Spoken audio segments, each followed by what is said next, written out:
Hello, everybody. You're all really welcome to the Kimel Solutions official live launch. My name's Jude Morrow, and I will be your host, moderator for this evening. And what I will cover first is just a couple of pieces of housekeeping, a word that Chris and Nick have grown to love and become so fond of lately. And as far as housekeeping, this session is in webinar format. So all questions, can you please level them in the Q&A tab at the bottom and in the chat box. If there's any questions that you have, direct them in there to that chat box, but please engage with each other, engage with myself, the Chris, Nick, and Sarah as we go throughout the session this evening. And I came on board with Team Kimel at the end of February, and I am someone that tends to get a lot of emails, a lot of inquiries, and it takes an awful lot to really capture my attention. Given the fact that I'm autistic or neurodivergent myself, it's very often I see a lot of well-meaning people, perhaps with their hearts in the right places, but just do not have a project or a viable product that will really have a massive impact on the neurodivergent community. But whenever Kimel Solutions came across my path, and I'm so glad that they did, whenever I heard the founders, Nick and Chris and Sarah's passion to really make the world a better place for neurodivergent people, I thought this is really something special here. This is something that can have massive impact, not just locally, but everywhere. And working with Nick and Chris and Sarah, there has been one constant theme throughout, and it's something that's often missing whenever it comes to projects such as this, is that neurodivergent people have been not only involved and consulted, but have been front and center of absolutely everything that has been done. And Team Kimel, of course, deserve all the credit in the world for this, because what has been achieved in such a short space of time has been absolutely monumental. I've loved seeing this new, revised Kimel brand just really come to life, and the machine is ready to have massive impact for neurodivergent young people up and down the country. And it has been my absolute privilege to be a part of this journey, even if just for a reasonably short time and in some way. And first of all, other than thanking all of you, I would like to, first of all, on behalf of Kimel Solutions, thank the National Lottery for their kind contributions in getting the project up and running off the ground.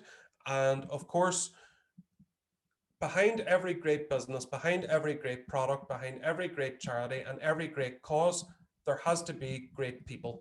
And with Kimel Solutions, great people are absolutely in abundance. And first of all, I'm going to hand over to the founder of Kimel Solutions and the Kimel Foundation, who has a personal story, a personal element, and a real mission to make lives better for neurodivergent young people the world over. Please welcome everybody, Nick Lander. Cheers, Jude. Thank you so much. Very excited to be here with everyone this evening. Friday night, I know, so thank you very much for joining us. I'd also like to thank everyone for joining Sarah, Chris, Jude, and I to celebrate neurodiversity. I'm Nick Lander, the founder of the Kimel Foundation. We set up the Kimel Foundation last year to assist the neurodivergent community here in Berkshire to help them find employment. I'm a father of 3 neurodivergent girls who will in time need a job. My drive in life is for my daughters to be accepted for who they are and to be independent. Our journey to this point as a family has not been by any stretch of the imagination easy. We were called bad parents and sent on parenting courses because people don't and still don't understand neurodiversity and what it means to be neurodivergent. Educators and professionals are still using outdated methods of trying to assist and diagnose. These methods need to change and a more holistic view be taken when supporting the neurodivergent community. We are not the same, and we're all very different. So why Kimel? Howard Kimel was a very close friend of mine. an incredibly successful businessman and someone who I looked up to a lot. And he said, Nick, there's a job out there for everyone. So that's why we're called Kimel. The statistics make terrible reading. 16% of autistic adults are in full-time paid employment. 80% of autistic young people say careers advice is poor or non-existent. 77% of autistic adults want employment. 1 in 4 autistic young people access any training beyond school. And the cost to society as a result of the lack of support for autistic people and their families is a whopping 32 billion. So we decided to do something about it. We created the Kimel Foundation with a little help from our friends at the National Lottery. So what does the Kimel Foundation do?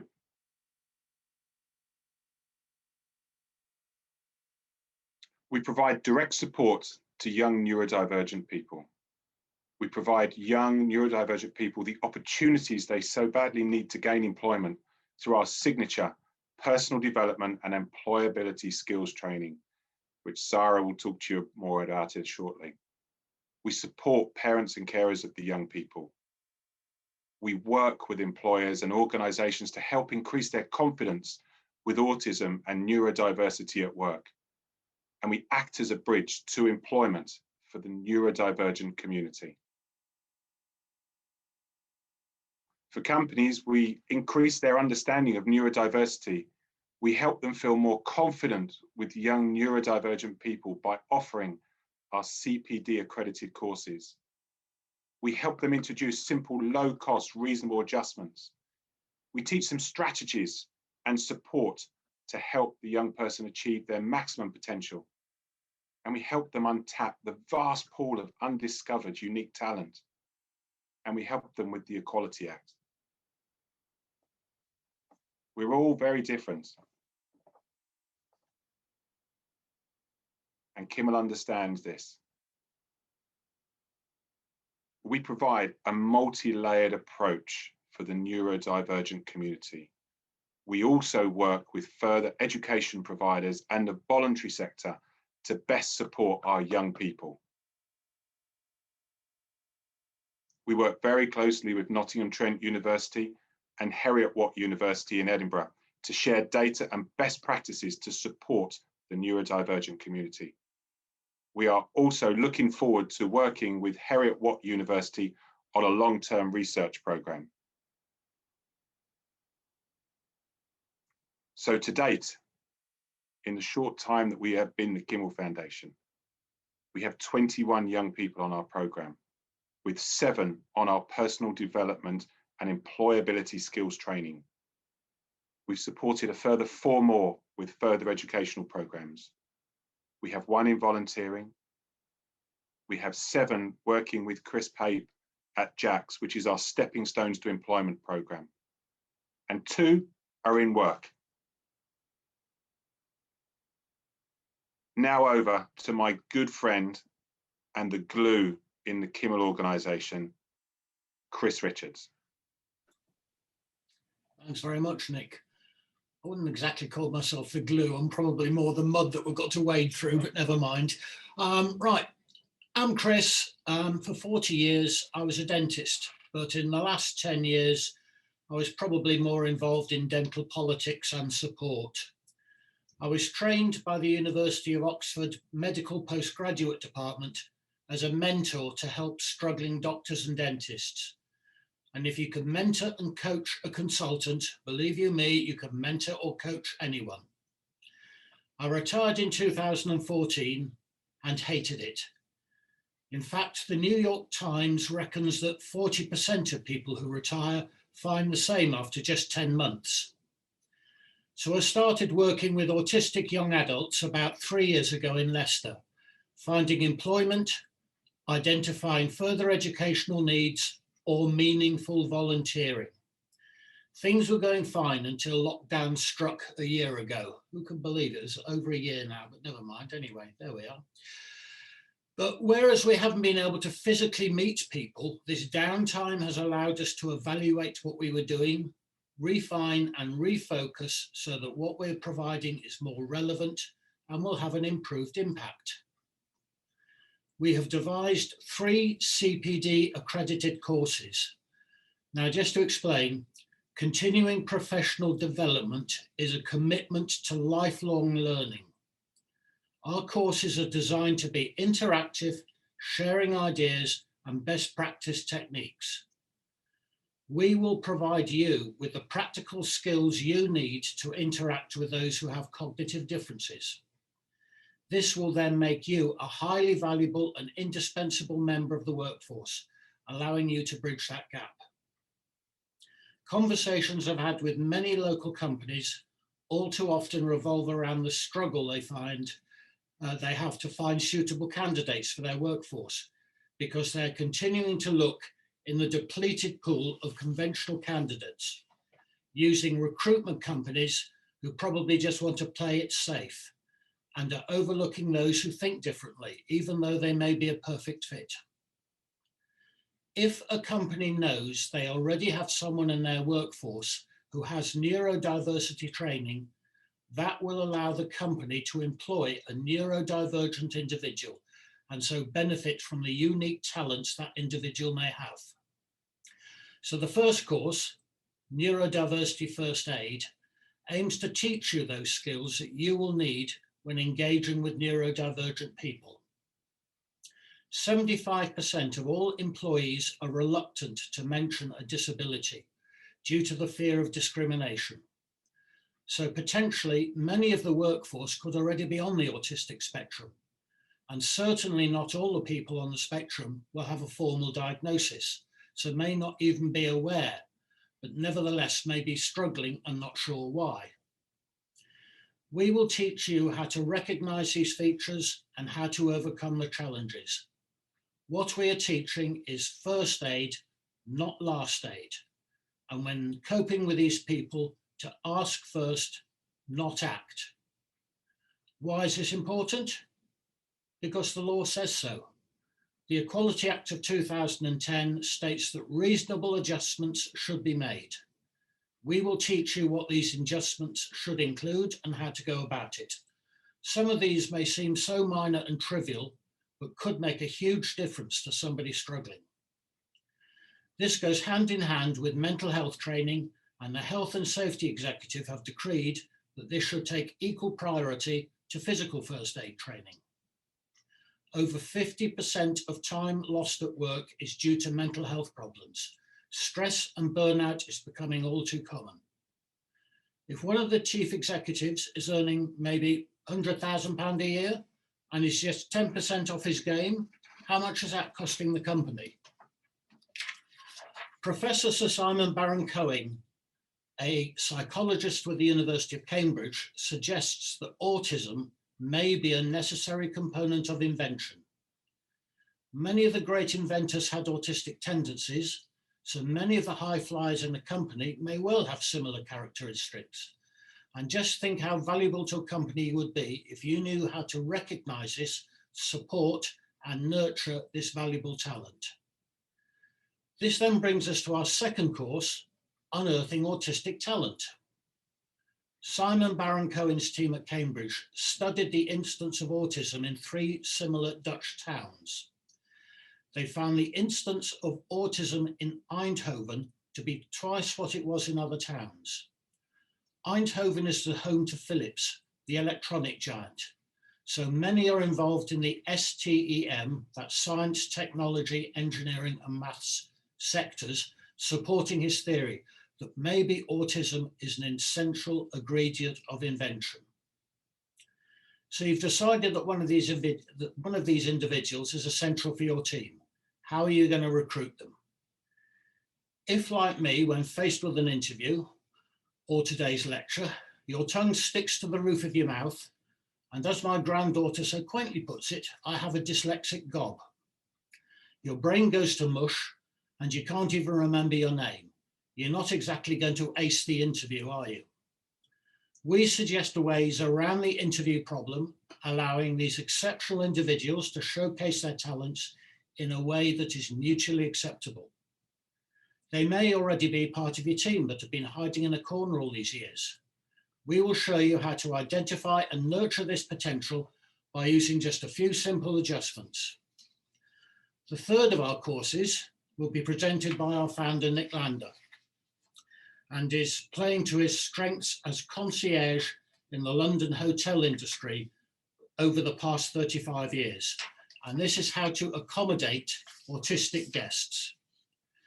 This is designed for staff within the hospitality industry to enable them to be able to identify when somebody is struggling and provide timely intervention to prevent meltdowns and possible confrontations. One of my favourite stories concerns a swimming pool in Leicester.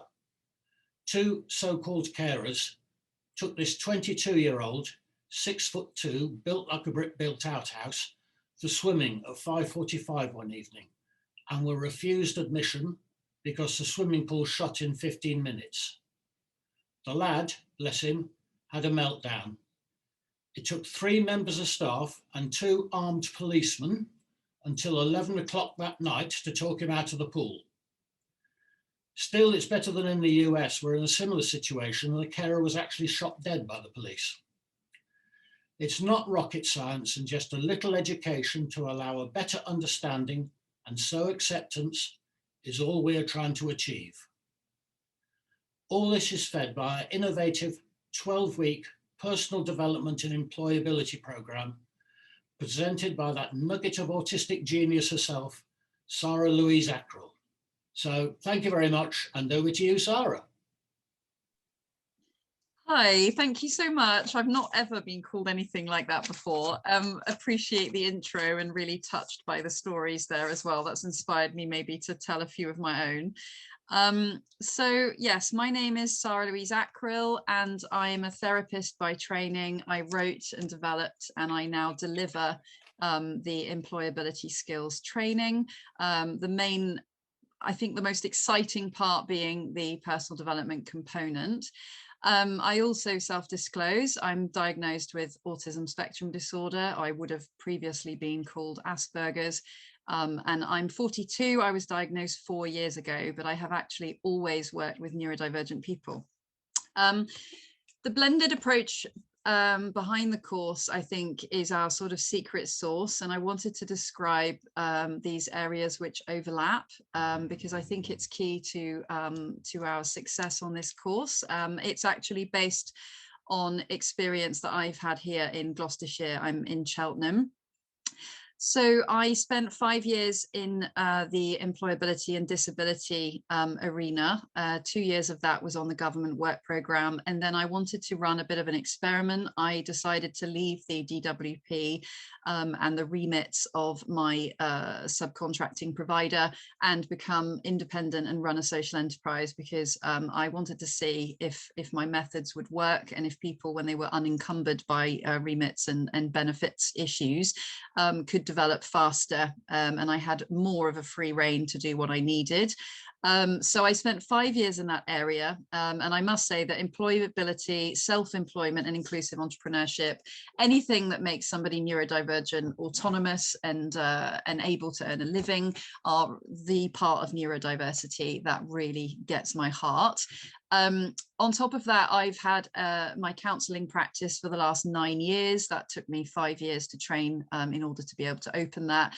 I had a very unusual training route in counselling. I trained with a very prominent named person, Tan Nguyen, over in Paris, who is known worldwide. I'm also a former recruitment manager, and like Chris, I personally spent over 20 years in the luxury hospitality sector. So counselling, therapy, employability and neurodiversity are my second career. And I have all the material checked by a special educational needs specialist. The main reason for that is I have done many things in my life, but I don't pretend to ever have worked in education.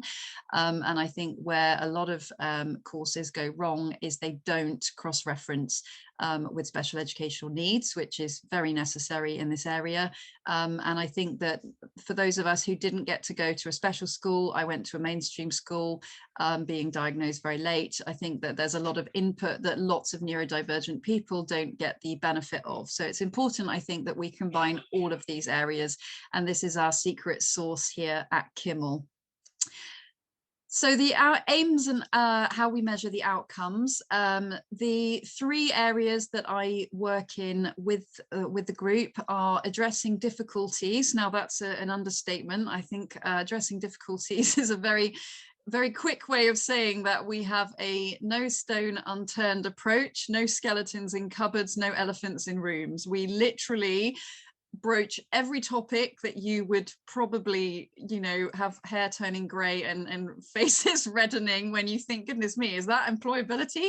But my approach, maybe this is neurodivergent alternative thinking, is actually, I think we're 360-degree people, and all of us is connected to our autonomy and our ability to earn a living. If you are neurodivergent, if you are experience abuse, if you have an addiction, you can't function if you have all of this going on, and it's very naive just to look at application forms and reasonable adjustments. So we do have a 360-degree view. Having had a caseload here in Cheltenham of 306 highly vulnerable people with very complex issues for a couple of years, I learnt a very big lesson the day that one chap who had been on 3 different employability courses, each of them lasting several years because they were tied to the DWP, on the last day, as he sort of reached for the door, he announced that actually the reason he'd never had a job in all that time was he's got a chronic gambling problem. And I remember thinking, from this day onwards, I'm going to ask all the questions I need because I'm going to help these people. And we don't get anywhere by ignoring what's going on under the surface of the employability need. A very key part of the course is about promoting self-acceptance. Now that is a relatively big piece of work. It basically comes from education, because most people who are neurodivergent, well, many of them don't have a formal diagnosis. It is known as a diagnosis of privilege. You will probably be aware that we tend to be diagnosed with emotionally unstable personality disorder, bipolar, lots of things. Plus, we have an 80% overlap with mental health conditions, which complicates things. And so it's intensely confusing. Lots of people who are neurodivergent don't actually work in neurodiversity. So I'm unusual in that respect, and I'm similar to Jude in that respect. So therefore, people aren't necessarily fascinated by their diagnoses. They don't necessarily know what's going on with them. But I think it's necessary to be a minimum interested in our conditions in order to understand them, process them, communicate them, get our needs met, and get and maintain employment. And the third aim are the employability skills themselves, but they are tailored to neurodivergent people, because there is no point in leaving a load of people in a room or in Zoom groups just looking at application forms and things and pretending that the neurodiversity isn't there, because at every step in the journey they need specialist input. Now, how we measure the outcomes, because everything we do is very empirically measured. We have the Warwick Edinburgh Mental Wellbeing Scale, which is used weekly after every session, takes them 2 minutes to fill out. And we also have the Ascot system, which was devised by Chris in partnership with a university, and they fill that out less frequently. So our course plan, and I must just say that this is underpinned by fortnightly one-to-ones. And so what I do is I update the course every week with the sorts of subjects that come up in one-to-ones, so that everything is nourishing the next stage of the path. Then I pour the things in the course into the one-to-ones. If I get messages in the meantime or barriers, like, for example, I can't attend tonight, Sarah, or somebody having a wobble, we'll work through it. It all gets poured back into the course. So it's a proper self-reinforcing little system where we're constantly using everything as information to support our learners, every single thing. If they don't do homework, we analyze why, we stick it in the course. So we do fortnightly one-to-ones, and then I see them every Wednesday night for a 12-week period. The first 6 weeks are where they do their personal development. It is always related back to employability. We are not gratuitously asking them about personal details. We certainly don't encourage that they share anything too confidential or personal in the sessions. We are very careful with housekeeping, especially people may be vulnerable and they're on Zoom. But having said that, we do cover in great depth. So we look at laying the groundwork for employment, and that covers all the types of signposting and everything that we think is in the way. So there's no point in someone doing a 12-week course and then announcing that actually they wish they had a forklift license. So I then can tell Nick, look, this person doesn't have a passport, this person doesn't have such and such. And then Nick behind the scenes and Chris can say, right, let's help them get their ID so that by the time I've finished with them, they can then tangibly apply for work. Health, self-awareness and communication. Now, the executive functioning session is a big chunk. I will come on to that, I think, in a moment. Emotional regulation is a very, very big thing for people who are neurodivergent, and as are our sensory needs, because we quite literally feel different to neurotypical people inside and out. Relationships, boundaries and communication. We look at online, we look at offline, we look at personal, we look at boundarying the personal with the professional. We look at what makes a good colleague and how can I, one, be a good colleague. So we look at it from every angle. If you ask a neurodivergent person to write an employability course, you definitely get all the information. And then we have neurodiversity in work and how to job seek. And then the following 6 weeks are a little bit more like what you might imagine in a sort of community job seeking group, although obviously in the current climate we're online, but it is all tailored to neurodivergent people. And that's where they will get to understand how to communicate maybe absences in work on their CV, how to ask for reasonable adjustments at every part of their being recruited, how to deal with setbacks, and also statistically a lot of people are going to fall in and out of work until they work out what's going on with themselves, and that's where we help them be resilient. Resilience is a real underlying theme of the course. I'm going to do my Matt Hancock and say next slide, please. Always wanted to say that. So yeah, this slide basically is just about the fact that it's a super inclusive course. It's peppered at every opportunity with international examples of what it means to be inclusive. We look at the UN Declaration of Human Rights, the right to work. We look at how the workplace is not there to personally persecute an individual. We look at how different social movements, including neurodiversity over the years, have fought for people's equality in the workplace. And the reason we do that is simply because, A, if we have somebody with a bit of a political bent, we can help them become a bit of a campaigner and pour their frustration into a social cause. We also do it because sometimes the workplace feels so maladapted to our needs as neurodivergent people. It can feel like an affront, and we can take it personally. And I just explained to them how the workplace has evolved and how actually it's not included many people over the last 50 years, and that is changing. So we like it to be realistic, but we like it to be hopeful, and we like to ground it in national, international examples as well. So they have a really broad approach. And so my sort of closing gift really is just to say we really would like support for the course. We honestly have something very unique. I know I've been getting messages on things like LinkedIn saying, can you please run this in Yorkshire? I'm currently involved in a neurodiversity project in that's Pan-Asia and South America, and then I've just been asked to work with somebody in Iraq. So we are part of a movement which is becoming increasingly international. What we have is incredibly unique. We need to provide support now because as a counsellor, quite frankly, I don't want to pick up any more people in their 50s and 60s who haven't had support in this age group. And we have a real 360-degree vision of employability that I think is very special at Kimel. If you refer a participant, well, even if you don't know anyone specifically, if you could please share things on social media. We can only support the people who find us. That is a fact, especially when we're online. And also the more we support, the more funding we attract, and then in turn, the more people we support. So thank you ever so much for being here on a Friday night. I've actually just looked up from my laptop and realized it is Friday night, but I'm just so amazed that so many people have come.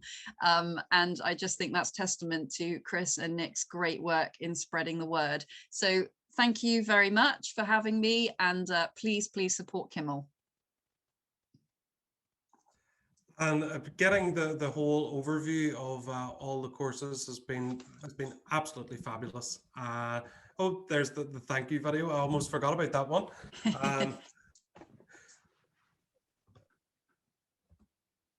And it's been monumentous, going from where the Kimel Solutions was, and what this program is. I'm flabbergasted by it. I think it's a program that has impact on so many levels, where it doesn't necessarily just focus on the 12 weeks that participants are on the program, but it's like a life change and a real setting up for life, which is a fantastic achievement. Sarah and Nick and Chris, you all deserve so much credit for putting together what you have in this short space of time. And I want to echo Sarah's parting message there, and saying that if you want to get involved with Kimel Solutions, there are all the details there. info@kimelsolutions.com. Kimel are actively looking for participants for these programs, for these courses. So get in touch, and there are all the social media handles. And there were questions that have come in. Some have just messaged them to me. So I will go through all of the questions. I would encourage everybody here that if you do have a question, please pop it into the Q&A tab below, and we will be sure to answer your questions. And first of all, I think this is, I suppose, is open to everybody, is the time frame stated, or the age range, stated was 16 to 24. Do you offer guidance and support outside of that, or signposting to companies or services that do? Is the first question. I'll answer that. Thank you. Yes, look, we're here to help. So our remit is 16 to 24. We've got people that are emailing me and sending me messages that are 30 plus at the moment. So we're here to help. So if you send us the details through our website, either the kimelsolutions.com or the kimelfoundation.com, we'll come back to you, and we'll move forward together. Absolutely, that's a perfect answer, and I think that's very, very encouraging. So the next one, Nick, and I think this one is kind of more leveled toward you as well, is what advice would you give to a fellow parent of an autistic teenage girl who often feels low due to poor attitude toward her? It's a tough call. I've got 3 girls. It's hard being a parent. It's really hard being a parent. You've got to be strong for yourself and for your family, and you've just got to try and support. Dads especially, we don't sometimes make the best decisions. We're like wrecking balls sometimes. That's been me in the past, and it's taken me a while just to sort of breathe for 5 seconds and then try to support. And I think that's what it is. It's just taking your foot off the gas for a moment and just thinking about what the problems are and talking. One of the things I'm very much want to do quite shortly is to have parents forums where we can just sort of sit and chat online. I don't have a degree in neurodiversity or anything like that. All my stuff is self-taught, and it's lived in experiences. If I can help another family, another dad, that's what it's all about. We're all here together, and sort of bit by bit and every single day we can all help each other and make the world that little bit more inclusive. And it's true, from my point of view, if I were to give the neurodivergent point of view, is what really made me thrive was whenever people played the things that I was good at, and nurture talent and passion at any stage, because it has a twofold effect. The first effect will be that your daughter will grow up being proud and confident in who she is, and that'll only deepen the parent-daughter relationship as well. So I really hope that has answered that question. Can I just add as well, Jude, there are some fantastic resources that can make you feel a lot less isolated channels on YouTube, such as How to ADHD, and various kind of bloggers and YouTubers, and a lot of them are young, and people like Sienna Castellon, who is a UN ambassador, and I think she's 17 and she's published her own book. So yeah, I would say role models, it would be my answer to that question. Get them role models. Because it's so simple as that if you look at nearly every field of human endeavor, science, technology, engineering, mathematics, photography, filmmaking, there's been an autistic person at the head of it, but yet we're the ones with the disorder, but we'll not go down that rabbit hole this evening. Another question has come in is, what specifically are the areas of welcoming autistic guests? The areas, so the course can be tailored to loads of different opportunities. So obviously I spent a long time in the hotel industry, and especially in London, you have 90% of the frontline staff, English isn't their first language. So we've tailored a course to help these guys understand what it's like when I travel with my family and I walk through the door, that you don't judge. You think, you understand, and you assist.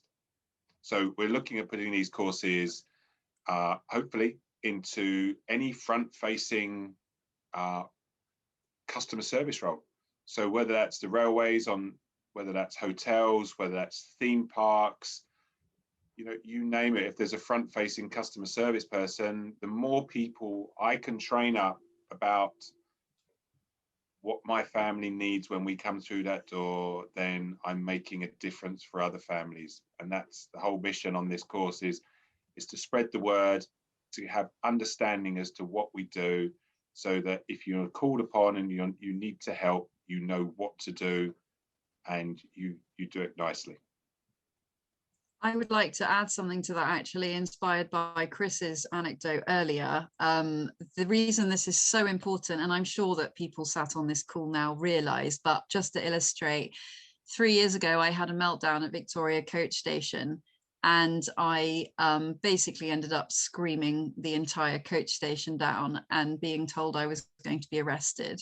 So they called the police, and it just went from bad to worse. I can tell you it started from a customer service query something like 7 hours prior, but during the course of my layover, things degraded to such an extent that I was crying and screaming on the floor with my hands around my head.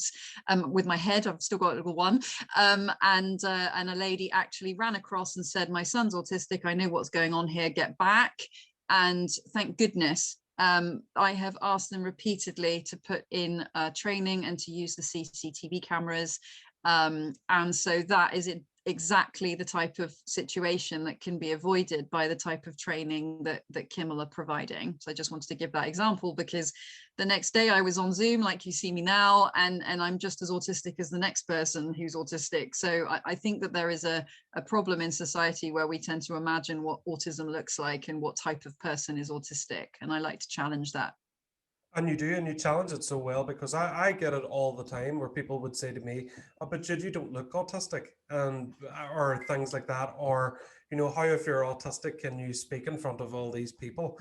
And these are questions that are asked in 2021. Now, don't let the grey hairs in my beard fool you. I'm only 30, believe it or not. And these are questions that I'm still asked now. And I mean, if I said to you that my grandfather was asked that back in 1951, then it's very believable, it's very plausible. But even now, the fact that it still happens, and the reason why, I mean, projects like Kimel Solutions and various others exist, is because it almost seems as if society has got worse as time has gone on. Because if Albert Einstein was born today, as in the 30th of April 2021, there probably would be no special and general relativities, because a well-meaning health professional or teacher would probably say to little Albert, "You need to stop obsessing about space and time and the nature of reality. You need to stop obsessing about all that stuff." I mean, Why do you want to know that? But it's because Einstein's passions were nurtured and everything else, and even other people like Michelangelo. Is someone probably would say to Michelangelo if he was born today, you need to put your paintbrushes down, and we wouldn't have the roof of the Sistine Chapel. And it's sad. And I see giggles from Sarah, and I know Sarah has further points on this. No? Every time I've ever been to an airport, finishing my homework at 2 a.m. and my parents begging me to go to bed. Everyone who says, please close the laptop at 5 on a Friday and I'm still sat there at 9 o'clock at night on a Sunday. It's what makes us happy. But tell me to go to the pub and it will take me 4 days to process a social interaction with my friends. So that's another story. Why specifically the welcoming autistic guests will have so much power is that I have never met any autistic person or parent who has never had a negative experience when it comes to travel. Now, airports are as if a panel sat down and said, how can we create the most oppressive environment for autistic people? Now, not only am I autistic, but I happen to be 6'7", over 16 stone. And my automatic reaction is when someone kind of touches me from behind, whether to pat me on the back, I jump. So whenever you jump and flail your arms in airport security, especially near where I live, i.e. Belfast International Airport, it doesn't always look so well. So there's such a need out there, and I hate traveling. And I like being where I'm supposed to go, but it's the in transit part that's a real pain. And that's why I want the welcoming autistic guests and the whole travel ethos and making travel more neurodiversity friendly. That's why I want this to go all around the world and then some. So Can I just say, Jude, that we're also working with East Midlands Airport, which is part of the Manchester Airport Group. We're showing autistic travellers how they could use airports, but we're also educating airport staff as to how they can look after neurodivergent travellers. With quiet rooms, using the sunflower lanyard. So, basically everybody's aware. We're also trying to work with the railways as well. So, we are pushing forward on, on a number of fronts, but there's only 3 of us. And hopefully that team will grow and grow and grow. As the movement grows, so shall the people. Yep. Another question, is there anyone sector representative missing from the list of participants this evening that you would like to see or think should be here? I love that question. That's from Sean Polly. Who would I like to be here tonight? Now, be realistic, Nick. Like, you can't say I wish Boris was here. Well, I was going to say that because we need to talk, we need to educate, and he has a dream. He has a dream that by 2025, the UK will be the most accessible tourist destination in the world. This was something he said about 3 or 4 months ago. And I need to talk to him about this. This is my passion. This is welcoming autistic guests. We need to talk together. One day we'll get there. But yeah, I would go for Uncle Boris. Sorry. Okay, well, I mean, and in Nick Lander fashion, the one person who is unreal, but you know what? And that's the real, I suppose, power of people power, is sometimes the people act and face such a direction that those and the powers that be cannot help but wonder why everyone is looking in a certain direction. So that's a really great question. And I suppose everybody has their responsibility to let people know about this, that such a service exists, because just out of interest, in the chat box, for all the participants that are here, this is just an open question, like an audience participation piece, is in your local authority or in your local area, are there any employability initiatives for autistic young people? Just out of interest, because I know we have a varied range in the audience. Put them into the chat box. Don't be shy, because I'd love to know, out of interest. I mean, is there anything remotely similar in your local council area? what Kimel are doing right now. So I'll wait for responses to come into the chat box. There's one. Oh, there's a few I coming can in here. fill this gap actually and say who I'd like to see represented are people in the non-expected sectors, because I think that it's becoming a bit of a cliche now that STEM is very neurodivergent, and that, you know, we've got things like the Big Bang Theory and geek culture, but I would like the local baker to know that they could have a neurodivergent employee. I would like recruitment and these sectors where you've got to pretend to be superhuman and kind of have no traits or personality or conditions whatsoever. I come from that background. I would like people from hospitality and retail. I know of a story recently where a friend of mine who works in employability had promised his local supermarket 3 neurodivergent colleagues, and he basically got told that they might have to leave because they weren't smiling at people at kind of ostensibly random points, because it's just not a neurodivergent thing to do, and therefore what were they expecting? So that's what I would like to see. I'd like to get away, because yes, Microsoft are wonderful, PricewaterhouseCooper, JP Morgan Chase, these companies are amazing, Google, Silicon Valley, they're wonderful, but what about, you know, the local dry cleaners or the sunbed place or the insurance company? I'd like everyday employers to go, actually, let's get some neurodivergent talent in and let's welcome all neurotypes. Can I just put in at that point, I had a wonderful case here in Leicester. A girl, she's probably about sort of late 20s. She got, well, she was neurodivergent. She got sacked from the Range. If you know the Range, it's sort of a bit of a down market furniture place. This is recorded, Chris. That will not make the edit. And she was identifying too many shoplifters. So she got sacked. Well, that is that great ability to recognize patterns. What can we say? Absolutely. By the way, if it salvages this at all, the Range is lovely, Chris. All right, yeah, it's lovely. Yeah. And you know what? Sometimes with neurodivergent people, it does involve a certain sense of faux pas, but that's fine. That's what Kimel Solutions is here to do, is to show that we have talents and important things to say. And it does raise an important issue, is that the rates of dismissal among neurodivergent employees is still high and will remain high, because there are a lot of customary practices, especially in the retail front, where it does involve looking people in the face or smiling or maintaining your mannerism in a very certain way. And it almost sets people up to fail rather than to exceed in any particular work situation. Rowena has asked, with regard to late diagnosis and demonstrating regressive behaviour, how do you propose employers are helped to understand that previous tasks may now seem harder? How do you suggest these people are supported within the workforce? Well, I was asked this question yesterday in an interview, and I think that every answer I gave really came down to a point. Please don't assume the worst and ask the person.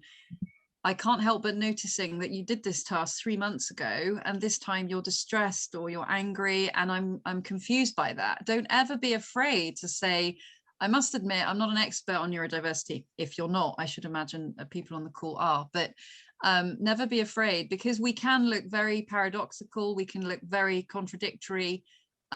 It's a hidden disability, but then I always say most conditions are hidden. How many people can you look at and know what their condition is? I think it's a little bit of a misnomer. But I would say just don't imagine the worst. Always see the best in people and say, you know, I can see that you're struggling. I put a slide up yesterday actually where I thought to myself, what we look like and what we feel like, and it was things like, you know, we need to know what we're doing. We can look manipulative. We're missing our routine. We're tearful. We look aggressive, but we actually feel vulnerable, like my Victoria Coach Station example. So please just ask questions and openly say, and also we are all really different. Don't just think, oh, well, I once met that autistic person and they're going to be the same. Just ask them. They know more about their condition than anybody. So just say, you know, how are you finding it? Because you also get people who get made redundant because they've been in the same job for years, and then their job spec changes and nobody can understand why they're kicking off, and then they're the first out the door. That's a very common thing as well in neurodiversity. I like breaking down the stereotype as well, and it often comes up that it's autistic people are best suited for science, technology, engineering, and mathematics. And I mean, I went into social services. I was a social worker for quite a number of years, and I believe that it served me well most of the time. But that my biggest issue wasn't the carrying out of the job. It was, I suppose, being accepted and understood by my peers. And a point has come into the chat box which seconds that. It said, uh, I hope the concept of neurodiversity is accepted by the NHS in near future. I certainly agree with that. The NHS has thrown around some buzzwordiness to try and make some of us happy. Whenever it comes to the NHS, with NTI, we are working with NHS leadership UK wide. It's a long way to go. It's going to be a long, long project, and I imagine by the end of it, I will have more grey hairs in my beard. So The issue we have with that, though, is we are beholden to the American private healthcare system, which relies on the Diagnostic Statistician's Manual, which is what people in the UK use to diagnose. I'm led to believe by psychiatrist friend in Greece and colleagues in Israel that you would be diagnosed by a neurologist over there, and that neurodiversity isn't even covered in the training for a psychiatrist. But then in England, where we think of it as a mental health issue, which I think is quite damaging, there is a huge overlap, but it is not the same thing. We then not only say it's a mental health problem, but my GP sends me clients for counselling saying, well, I didn't even do a module in this when I was training. So we either call it mental health and train people in it and then help them, or we call it neurology or something else. But can we just do something for these people is what I would like to say. So I couldn't agree more. And it's starting to go that way. We ourselves have been approached by some medical schools to help design a neurodiversity module, which would come under pediatrics.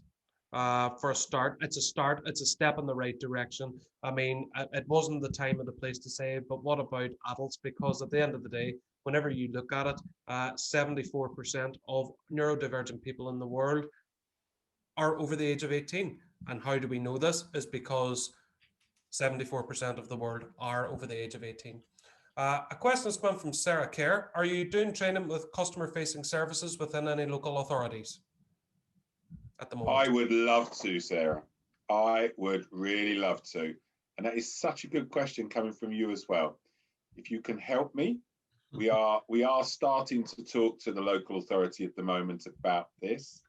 My vision would be to train the local authority first, and then we can lead from example from the top, and then we would then go to the shops.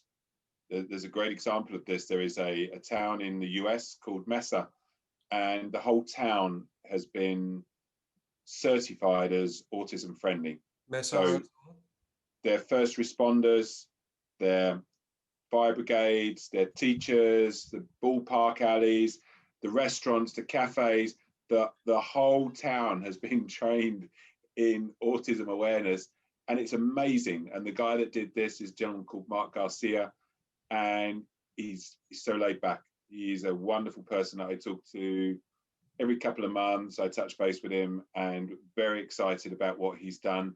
I would love this for Wokingham. I really would. Sarah, help me do this for Wokingham. Can I just add that, I mean, this is part of the reason why we do the Warwick Edinburgh Mental Health Wellbeing Scale and the Ascot Scale as well, so that we have the evidence to present to local authorities. So, you know, it's sort of hopefully a foot in the door. We're also going down the route of becoming ISO 9001 registered, certified, accredited, whatever it is, so that we then have a quality assurance system that is internationally recognized behind us. And that would make it easier for the local authorities to engage with us, because then we have the credibility there. Yeah, and of course, it's always about evidence and best practices. But I suppose I think what a good role for Kimel would be is to hold academic institutions to account to a certain degree as well, because science, as many people know, isn't always the correct observation. And I always give an example of this. Is for me, the hardest thing I ever did in my whole entire life was quitting smoking. It was the hardest thing I ever had to do. And for me, from a lay person or an outsider's point of view, whenever I had my cigarette and my cappuccino in the morning, I was calm. So if anything, I was the observable poster boy that cigarettes ease anxiety.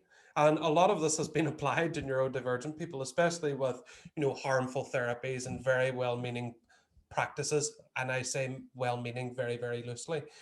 Whenever it comes to trying to change autistic people, it is the same concept of, oh, from the outside eye, the untrained eye or the naked eye, our intervention is so effective. But like me, you don't think of down the road.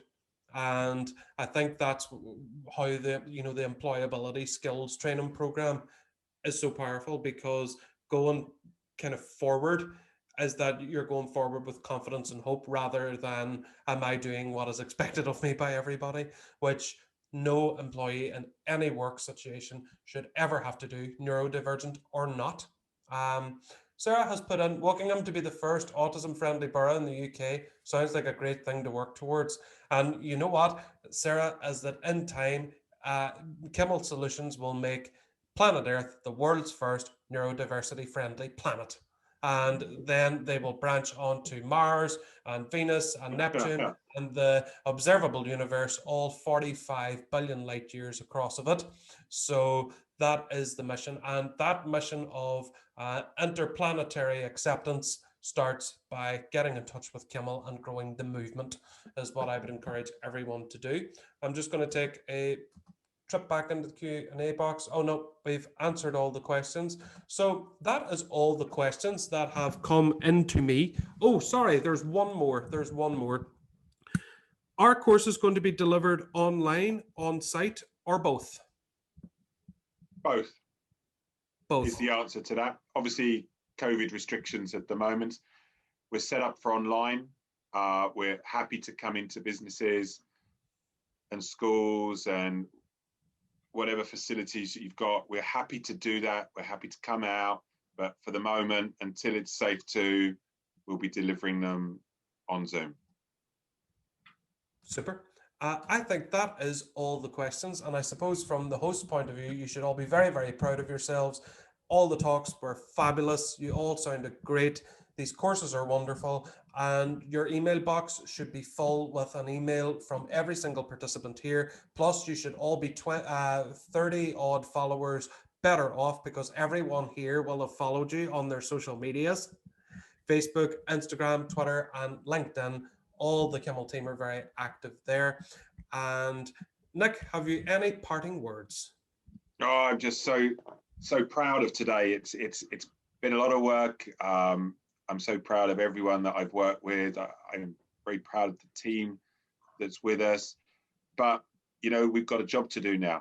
You can all see that we're very passionate about helping our community find work. We know a lot needs to be done for employers to understand neurodiversity in the workplace, but we are here to start change. And that starts with our 3 courses: the Unearthing Autistic Talent, Neurodiversity First Aid, and the Welcoming Autistic Guests. The quicker we get these into the workplace, the better chance we have for our community. Bit by bit and day by day, we all can make a difference to our community.